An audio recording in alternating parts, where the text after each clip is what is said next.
Los suelos colapsables, las formas de identificarlos y de remediar este tipo de riesgo geológico.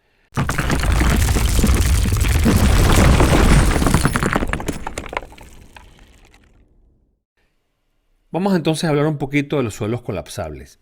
Primero, hay que identificar cuáles son los tipos de suelos colapsables por el efecto de la sumersión, sacudidas por voladuras, por las obras pesadas, por las vibraciones, por los terremotos, por la minería o por el deshielo. Vamos entonces a describir cuáles son ese tipo de suelos colapsables para que ese riesgo geológico lo podamos identificar con facilidad. En primer lugar tenemos los loess, que son sedimentos de arena fina a tamaño de limo que han sido transportados por el viento y están conectados por carbonato de calcio y o arcilla húmedo. En segundo lugar tenemos los suelos residuales in situ, que es la última etapa de meteorización de las rocas, y esos están muy distribuidos en el área que nos toca estudiar. En todo lo que es Iberoamérica, desde la Patagonia hasta el Río Grande, tenemos una cantidad de suelos de este tipo inmensa. Igualmente en España también hay suelos de este tipo. Los suelos que han sido compactados con un contenido de humedad por debajo de la saturación también puede ser colapsable si su granulometría no ha sido bien diseñada.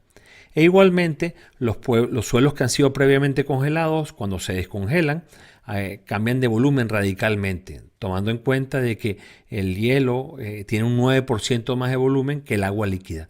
Entonces, este suelo, si bien no es algo muy común, en el sur de América y en algunos sitios donde hay carreteras de altura, pueden ocurrir este tipo de fenómenos. Pasamos entonces a profundizar un poquito cómo podemos empezar a darnos cuenta de eso. Yo creo que el primer paso tiene que ser siempre mirarse los mapas geológicos y de riesgo, ¿no? Por ejemplo, aquí tenemos un mapa de la distribución del loess por todo el mundo, donde vemos la distribución de este tipo de materiales. Aquí a la derecha tenemos la distribución de los suelos tropicales y los suelos residuales, que ven que es una extensión realmente grande. En toda América los vamos a encontrar y ahí lo tienen. Igualmente, las fotografías aéreas pueden ser muy útiles para identificar este tipo de riesgos, porque simplemente yendo a consultarlo, inmediatamente nos podemos dar cuenta de los diferentes tipos de materiales que hay. Y esto es específicamente muy útil en las zonas que son desérticas o muy secas, o zonas que han sido de uso agrícola y que muchos minerales que tiene el suelo han sido extraídos por el efecto de los cultivos que ahí se han ocurrido. Entonces, vamos a pensar un poquito cómo se identifican este tipo de materiales. En líneas generales, los suelos se pueden identificar con los que son colapsables cuando tienen una densidad baja. Cuando tenemos una densidad por debajo de los 16 kN por metro cúbico, tenemos que tener cuidado. Y también cuando hay una relación de vacíos elevada que está por encima de 1 y puede ser hasta 2. ¿A qué me refiero? Que entre los granos de arena hay grandes espacios, puede haber gramos de limo insertados, tal como aparece, ¿no? Y esos enlaces de limo o esa tensión capilar o esas partículas de silla que están agregadas, pegadas a las arenas, ¿no? Pueden crear unos enlaces temporales que cuando ocurren los 4 fenómenos que hemos mencionado antes, generan el colapso de esa estructura. Esa es la referencia de Dudley de 1970. Vamos a seguir entonces a profundizar un poquito más con la identificación. Los suelos colapsables, al inundarse con agua, pueden ser identificados mediante ensayos en el edómetro cuando es posible obtener muestras inalteradas. Este punto es muy importante.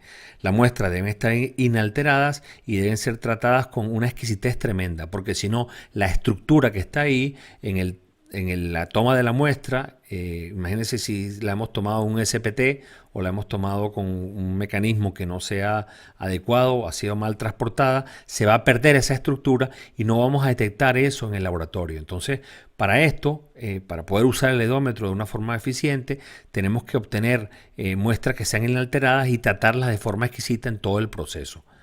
Algunos suelos colapsables pueden generar el fenómeno de hinchamiento a bajas tensiones. Y esto ocurre cuando los colocamos en el edómetro, ¿no? Obtenemos hinchamiento y después colapso. Entonces, por eso es que es muy importante este ensayo cuando se hace, hacerlo con mucha delicadeza. ¿A qué me refiero específicamente?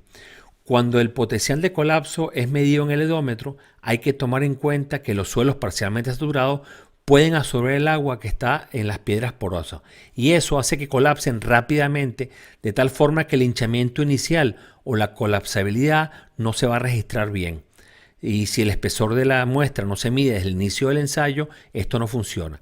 Entonces, la forma correcta de hacer este tipo de ensayos está especificado en la norma.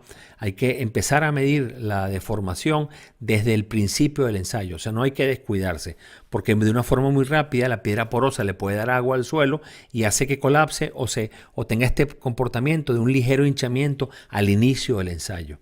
Entonces, aquí tenemos que ser muy cuidadosos para poder utilizar este tipo de técnicas. En la identificación, cuando no es posible obtener muestras inalteradas, que pueden ser muchos de los casos, a veces es posible hacer ensayos de campo de inundación para evaluar el potencial de colapsibilidad después de inundar el terreno.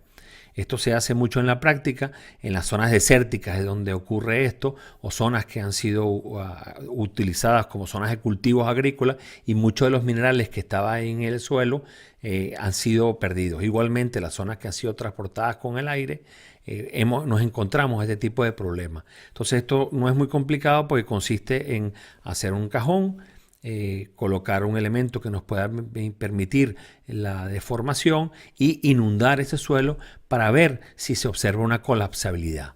Siguiendo entonces con el tema, el próximo caso es el de los suelos residuales, ¿no? El caso de los suelos residuales, los suelos que pueden ser colapsables tienen altas relaciones de vacío, pero un contenido de humedad relativamente bajo. Esto es en los sitios, por ejemplo, donde hay zonas muy secas, ¿no? Y en consecuencia pueden ser identificados determinando si la relación de vacío natural es mayor que la relación de vacío en su límite líquido. Entonces esto es una forma bien fácil, ¿no? Tomamos el suelo de la muestra inalterada y vemos cuál es la relación de vacíos en su estado natural y vemos cuál es la relación de vacíos en su límite líquido.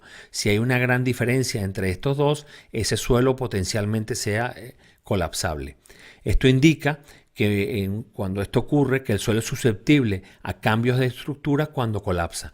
Y esto se da muchísimo en los suelos tropicales residuales que están desde la Patagonia hasta el Río Grande. Entonces esto es un suelo que lo tenemos muy cerca de nosotros y es un ensayo muy sencillo de hacer. Siguiendo adelante, también hay casos de que hay suelos que son colapsables cuando hay vibraciones. Esto puede ser determinado de dos formas en el laboratorio, ¿no? Si tuviéramos una tabla vibratoria sofisticada, esa que se utiliza para simular terremotos, o el ensayo de la tabla vibratoria que se emplea para determinar la densidad máxima y el peso unitario de materiales granulares según la norma ASTM D4253, si conocemos y tenemos una muestra inalterada, se puede colocar en esas tablas y ver cuál es el comportamiento. Cuando esto no es posible, yo he visto casos en el cual se hacen pruebas de campo con explosivos para determinar el potencial de colapsabilidad por estas vibraciones. También se hacen cuando se pasa maquinaria minera o cuando se hace terremotos en estos suelos para estudiar si son colapsables o no. Se puede lograr hacerlo también con las vibrocompactadoras. Yo he visto alguna vez utilizar pruebas de campo con vibrocompactación con diferentes frecuencias para ver la potencial de colapsabilidad del suelo. Entonces, esta es una forma, ¿no? Y la última de todas es el congelamiento, ¿no? El suelo colapsable por causa del congelamiento del suelo se puede estudiar en el laboratorio congelando y descongelando muestras inalteradas. Cuando no es posible obtener muestras inalteradas, la realización de calicatas de forma cuidadosa hasta la profundidad de congelamiento puede revelar un terreno de alta porosidad. Entonces aquí tenemos un anillito que el anillo típico que se utiliza para extraer muestras para estimar la densidad, podríamos introducirlo para tomar muestras que estén inalteradas o bloques del suelo y ver si tiene una alta porosidad. En este caso también es muy importante conocer el conocimiento local porque viendo las carreteras y las obras viales que están en la zona, uno se puede dar cuenta si este problema existe o no existe. Ahí vemos en la fotografía en la mano derecha cómo cambia la estructura del suelo, un suelo limorenoso y un suelo arenoso, cuando está sometido a la congelación, o sea, aumenta de volumen y después cuando se deshiela ese volumen se pierde con lo cual se destruyen prácticamente todas las obras. Con el congelamiento, el profesor Casagrande propuso que los suelos objeto a este tipo de problemas suelen ser suelos uniformes que contienen un 10% de partículas con diámetros menores de 0.02 milímetros o suelos que están bien gradados con más del 3% de partículas con un diámetro menor de 0,02. ¿Cuáles son las posibles soluciones frente a este tipo de problemas? En primer lugar, tiene que identificarse muy bien. Identificar el potencial siendo metódicos, organizando, haciendo una visita de reconocimiento, preguntando a la gente que está ahí, analizando los mapas de riesgo geológico y viendo si hay algún ambiente de deposición geológica reciente que ha permitido que esos suelos tengan esas características. Cuando eso ocurre y una vez entendido que puede atenderse a ese riesgo, entonces los identificamos y pasamos a las soluciones. Un método clásico de solucionar este tipo de problemas es excavar y sustituir, inclusive con el mismo material, si fuese posible, porque es relativamente económico, ¿no? Y si la profundidad del suelo colapsable no es mucha, pues esto es permisible, ¿no? Esto se puede hacer normalmente para viviendas pequeñas. Si es una extensión muy grande, se hace una inundación in situ, ¿no? Y si hay un espesor elevado, pues se densifica la superficie mediante, por ejemplo, vibrocompactación superficial, compactación profunda, etc. Arriba les voy a dejar en el link un link de una presentación que hicimos de compactación dinámica que puede ser complementaria y útil. También se puede usar con columnas de grava o vibroflotación, dependiendo del espesor, si es del espesor colapsable que hay que tratar. Siguiente paso es el uso de cimentaciones profundas y incluir hinca de camisas en la zona del terreno colapsable o unas inyecciones de compactación horizontal estática, ¿no? También habría que pensar en losas de fundación o en losas pilotadas para distribuir las cargas en una gran superficie y que además el elemento que colapse eso pueda trabajar de una forma relativamente uniforme. Esta solución la he visto yo algunas veces. Todo lo que es Nuevo México y en el norte de México también las viviendas se suelen cimentar sobre losa de fundación justamente por este problema, porque son zonas que son muy secas, con estructuras de suelos colapsables que cuando llega la inundación pues pueden hundirse. Entonces utilizar una losa de fundación, una losa pilotada puede ser una estrategia útil para este tipo de estructura ligera para que no se produzcan daños, o sea, utilizar rigidez para resolver el problema. Para los suelos susceptibles a congelación, normalmente lo que se hace es que se colocan las fundaciones por debajo de la profundidad de congelación. Claro, esto no es práctico para obras lineales como ferrocarriles o carreteras, porque imagínense usted el tamaño de la excavación que hay que hacer y colocar la base a una profundidad muy grande. Entonces, en este caso lo que se recomienda es utilizar suelos compactados de tipo granular que tengan un excelente drenaje y una subbase que evite la acumulación de agua para que no se formen lentes de hielo.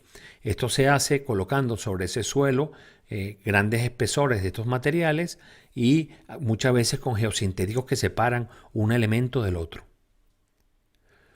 Bueno amigos, ya tenemos aquí un nuevo riesgo geológico analizado para que ustedes lo puedan identificar y remediar este tipo de problemas.